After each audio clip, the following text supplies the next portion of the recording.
एक बार एक लड़का महात्मा बुद्ध के पास जाकर कहता है प्रभु, मेरे जीवन में बहुत अशांति है। कृपा करके आप मेरा मार्गदर्शन कीजिए, जिससे कि मैं इस अशांति से छुटकारा पा सकूं। गौतम बुद्ध ने उस लड़के से जीवन की अशांति का कारण पूछा। लड़के ने जवाब दिया, अत्यधिक विचारों के कारण मेरे भीतर बहुत सारे विचार आते हैं, जिससे मेरा मन अशांत रहता है। बुद्ध मुस्कुराते हुआ बोला, ऊपर आकाश की ओर देखो और बताओ कि तुम्हें सूर्य दिख रहा है। लड़का ऊपर देखा और बोला, मुझे धूप दिख रहा है। बुद्ध ने उस लड़के से कहा, अगर तुम लगातार धूप में खड़े रहोगे तब क्या होगा? लड़के ने जवाब दिया, मुझे अत्यधिक गर्मी लगेगी और शरीर में बेचैनी होगी। बुद्ध ने लड़के से कहा, अगर धूप में खड़े रहने से तुम्हें गर्मी लगती है तो इसमें दोष किसका है, सूर्य के ताप का या तुम्हारा? लड़के ने कुछ देर सोचने के बाद बोला, इसका जवाब आप ही बताइए। बुद्ध ने लड़के से कहा, सूर्य का काम है ताप देना और ताप का काम है गर्मी लगना। ऐसे में तो दोष तुम्हारा ही है। तुम धूप में जाकर खड़े हुए, जिससे कि तुम्हें गर्मी लगी। तुम्हें अगर शीतलता चाहिए तो तुम्हें छांव में रहना होगा। ठीक इसी तरह चंचल मन का भी स्वभाव होता है, विचारों और भावनाओं को जागृत करना।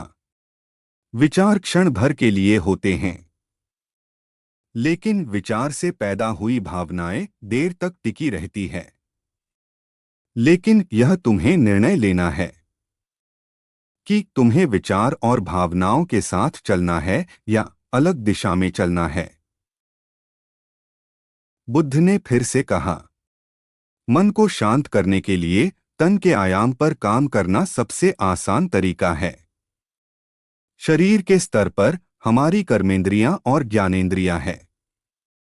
कर्मेंद्रियां कर्म और ज्ञानेंद्रियां ज्ञान से जुड़ी होती है। इससे हम अपनी संवेदनशीलता को बढ़ा सकते हैं, यानी हम जो भी काम करें उसे आनंद के साथ करें।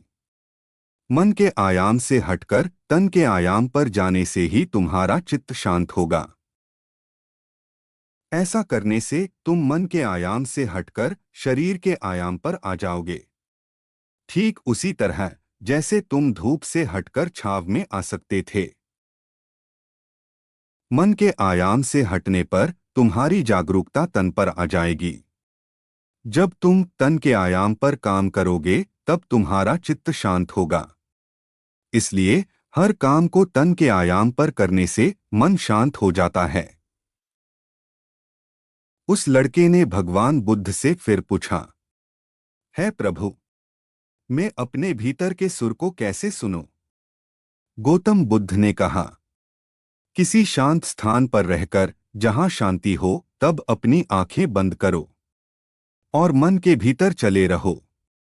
शोर से हटकर भीतर के सुर को सुनने की कोशिश करो। सुर निरंतर चलता रहता है, लेकिन बाहर के शोर के कारण भीतर के सुर को नहीं सुन पाते हो। तब तुम अपने दोनों कानों को अपने हाथों से बंद कर दो, तभी मन के सुर को सुन पाओगे। इस तरह तुम मन की अशांति से दूर हो जाओगे और तुम्हारा मन शांत हो जाएगा।